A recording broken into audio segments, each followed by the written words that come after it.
Navigate the retail revolution with actionable insights into consumer spending, powered by Affinity Solutions. By analyzing data from over 140 million cards, Affinity Solutions showcases consumer purchase behavior with unprecedented clarity. Seize the opportunity to reshape your strategy with accuracy, execute with precision, and measure with confidence. Affinity Solutions equips you to outperform in today's competitive landscape. Step into the future of retail analytics with Affinity Solutions today. Hello, listeners. Today is Wednesday, December 13th. Welcome to Behind the Numbers, Reimagining Retail, an eMarketer podcast made possible by Affinity Solutions. This is the show where we talk about how retail collides with every part of our lives. I'm your host, Sara Lebow. Today's episode topic is how retail data helps inform campaigns.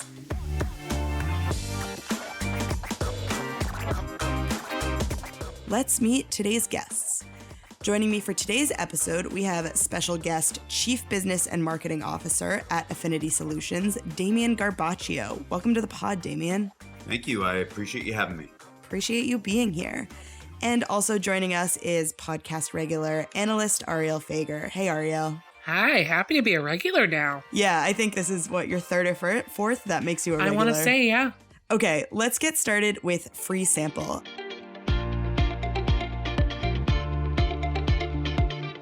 Our Did You Know segment, where I share a fun fact, tidbit, or a question.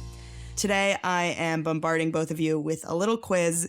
Do either of you know what the first item sold on Amazon in July 1995 was? I do not. I can guess a book, but I do not know. I'm going to make a guess of the Bible. Okay, spot on with the book, and honestly, decent guess with the Bible. You're pretty far off, but I like the line of thinking. It was a book. It was specifically Fluid Concepts and Creative Analogies, Computer Models of the Fundamental Mechanisms of Thought. When I Googled this book, the first thing that came up was an Amazon link informing me that I can buy the book for $15. The book, which was written in conjunction with my alma mater, the University of Michigan, go Blue, examined whether computers can be made to think like humans. I think that's particularly interesting because nearly 30 years later, Amazon is still kind of pondering the same question. I would never have guessed that title. You know what? I actually was about to guess that exact. No, I'm kidding. Yeah. You're familiar with this work, I imagine. I mean, I only read it every day. Yeah. Yeah, of course. It does sound fascinating. I did more reading into the book than I probably should have, but ultimately all of the data in the book would go over my head. So it just goes to show that the conversation around AI and what it can and cannot do has been happening for a long time and probably still will. I thought it was fascinating that a lot of what's in that is the same questions. Obviously, we've made huge advancements, but we're also like, is the computer thinking? Yeah, I mean, I'm not actually here right now. It is a Sure. AI situation. Yeah, and we're so happy to have you, Damian Bot. Okay, now it's time for our next segment. Retell me this, retell me that, where we discuss an interesting retail topic. Today's topic is how retail data informs campaigns. Retail media will be a $109 billion industry by 2027. That's according to our recently updated forecast, where we actually upped that number a bit. And that $109 billion is up more than double from $46 billion this year. One reason retail media is so powerful is purchase data, which helps advertisers reach the right consumers. Arielle, can you talk a little bit about how purchase data can inform campaigns? Yeah, absolutely. I mean, I think one of the biggest strengths of purchase data is that it shows what people are actually doing. You know, we can survey consumers all we want about what they intend to do or plan to do, but purchase data really shows where they're putting their dollars. And that's extremely helpful for advertisers when they're thinking about how to either, incentivize people to continue those shopping patterns, to continue to buy their products, or to have them switch from another competitor's products. And also, it helps show who in what region is buying what product. So they know where to put their money and their dollars. So really, it's all about optimizing and being able to grow sales incrementally, which is super important to advertisers right now. Yeah, I think purchase data is particularly interesting when you compare it with like demographic, geographic data. You can reach everyone 18 to 49 in a given area. Maybe not everyone, but you can reach those folks. But if they've bought diapers in the last 2 months, then you're far more likely to reach parents than have a bunch of sort of wasted ads on people that do not have children. I just saw a data point that, 44% of retail media decision makers say that one of the leading ways that retail media can be improved is by increasing the line of sight into consumer shopping or point of sale data. And that's according to a June 2023 survey from the IAB. So, advertisers are really looking to have better, more accurate data, more real-time data, and that helps them to inform their campaigns better. Yeah, I think retail real-time data is a really interesting point because if you have a consumer that has certain shopping behaviors, you can inform that campaign as it is happening or mid-flight. Damian, do you have more to say about why real-time data is so important? Yeah, I mean, to echo a lot of what was said before, it's critical if we want to advance and really create modern retail. And to echo the point, it's about optimization. I mean, it's optimizing a variety of things because retail and consumption it's not static. It's a living, breathing, iterative process. I mean, it's really like a consumer story, or often a mix of or a series of short stories with the characters consistently changing and evolving. So there's price, which could be the hero or the villain, maybe. There's location, there's brand, there's marketing, what mood you're in, the media you're watching. So all of these things are critical and inform and provides endings to these consumer stories. And in Affinity, we like to say Affinity, we are what happens. We are that ending of the story. So because it's the ultimate purchase and then the story starts again. So fast, accurate data helps retailers. It's with insights. It allows them to pivot swiftly with precision and confidence and sort of puts in the backseat the set it and forget it approach to how we did things in the past. Modern marketing demands that tools be real time, that purchase be timely because it'll inform a variety of other things down the road. So as we like to say here at Affinity, immediacy is critical. And we take this very seriously. Affinity's delivery platform for our data is called Comet, which stands for Commerce Metrics, which is really the ability for us to provide those insights in a very fast manner to retailers within 24 to 48 hours from a network of 140 million credit and debit cards. And not only doing that, but doing that in a way that's privacy-centric with consumer consent. So that is really the future of retail for us, and what we feel for the market is getting that information fast and allowing retailers to make decisions, iterate, and optimize. Yeah, I love that example of retail advertising as storytelling or as working with the characters, because advertisers, brand marketers obviously talk a lot about telling a story, but we don't really think about who the characters are in that story. And the character isn't the folks in the advertisement. The character is the consumer. Correct. Yeah. And something, Damian touched on is privacy centric, which obviously is, going to become increasingly important. So I think, the data partners like Affinity Solutions, where you can work with someone who is getting data in privacy compliant ways is going to be really key for advertisers going forward. Yeah, and to just state explicitly, one of those reasons it's increasingly important is because we are now 2 weeks away from the start of the end of the third-party cookie, which obviously has advertisers thinking about accuracy, thinking about how their data can be accurate, how accurate it can be. Damian, how do we know that real-time data is accurate, and how can we make sure we're using it in the right way? Yeah, well, it's a great point you just made about a bunch of different data sources that maybe have been used over the last 10 years sort of going away by either regulatory, privacy, or technology reasons. And so accuracy is important. I'm sure everyone thinks they have the best data, but really the proof is in the purchase, so to speak. The great data value hinges on two kind of critical factors. It's accuracy and it's the application of that data. Now, you need to start with obviously what we think is, a deterministic, true data set, the credit and debit card purchase. I would like to say that the best proxy for a sale or a purchase is a purchase. And so we have that information, and, getting away from the proxies and panel-based measurement that was used historically, that were proxies for the market. That was sort of the then. The now is advancements in technology are enabling a variety of new opportunities. We're able to manage consumer behaviors at scale. Again, we're not just inferring, this is deterministic data at scale. So us saying and curating that data in a extremely accurate way, we can say that, but then we also have to have the market know that that data is critical for us.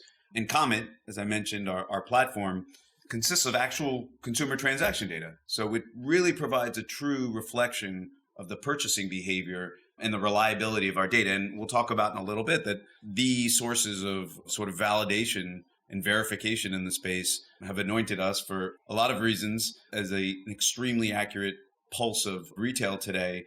And I don't think those data sets are going to be around, other data sets are going to be around over the next 3 to 4 years. I think there's going to be a receding of the tide, and the best data sets that are most valuable are going to be left over. Yeah, I love that the best proxy for a purchase is a purchase. I mean, it's best not to guess, using that parent example again, who is going to need baby food down the road maybe. It's best to look now at who's buying pregnancy materials and make sure that you're working with the right consumer. Clearly, I'm very well versed in this, as I call them pregnancy materials, but I hope our listeners get the point here. I actually, my family is very well versed in those, so I hear you. All right. I want to zoom slightly back out before we move into our next half, which is I want to talk again about retail media specifically. I feel that retail media is the future of advertising. I know that my eMarketer colleagues feel the same way. But retail media itself, it takes a lot more than just the retail media networks. There's still the agency, there's still third parties that you're working with. It's owned by the retailer, but they aren't yet doing it all. So I want to talk a bit about what retail media networks don't have, what isn't there. Arielle, can you start on this? Yeah, absolutely. So one of the greatest things about retail media networks is their first-party data, but it's also kind of an issue because their data doesn't extend outside of their four walls or, their digital four walls. So a lot of times they're not necessarily going to have information, data from competitors or, who's shopping at a completely different retailer or in a different category. So that's something where I think third parties can really help fill in those gaps and help advertisers get a more fuller picture of what consumers are actually doing. Yeah, I mean, especially important as the retail media landscape gets more crowded, because right now Amazon does own 75% of retail media spend. So they have a lot of data on a lot of consumers, obviously, but that share is shrinking and the whole pie is getting bigger. So yeah, it's important to look outside those walls. Anything to add, Damian? Well, no, it's just that's a great point, and that's where Affinity helps in massive ways, because typically the first-party data in the retail media networks is somewhat sound, not always. We certainly can add to that, given that we essentially credit and debit is the first-party data. But the ability to look at every transaction, echo outside the walls, but also both online and offline transactions. That's a great sort of other point to make, is Definitely. The ability to see both of those and to understand the interaction between both of those, from very niche shops and categories to big box, is critical. And so not only just understanding, again, what you're doing, but it's understanding what people are doing outside of your walled garden, so to speak, and understanding the competitive shopping behaviors, cross-channel spending, geographic trends, all those things that are critical. Yeah, and those walled gardens can be kind of small when it comes to retail media. I mean, so I would definitely say Amazon, huge, Walmart, huge, and they have that in-store data, in-store footprint as well. But when you work with like regional grocers, for example, you have really, really rich data, like loyal customers returning there 3 times a week. Maybe that's a little much, but twice a week. And that data is sort of in its own little box right now. No, so that's a great point, because there is a very steep cliff that once you get out of the 1 or 2 or 3, there's a big drop. And I think the folks that are sort of in that mid to long tail will be sort of valuable and will be coming up the cliff and need to be empowered with data to ensure that their brand gets the value it needs. Yeah. Absolutely. That's what I was going to say is, the scaling of campaigns and the scaling of, efforts is extremely important, I think, to connect the dots across all of the different retail media networks that advertisers are working with and be able to see at kind of a higher level of what is performing and what is not. Again, I think that, that's something that's really important to advertisers and, that outside data can help connect those dots. Yeah, Amazon owns 75% of the pie, but when the pie is $109 billion, that's still $25 billion on the table. All right, let's keep moving. Now it's time for pop-up rankings,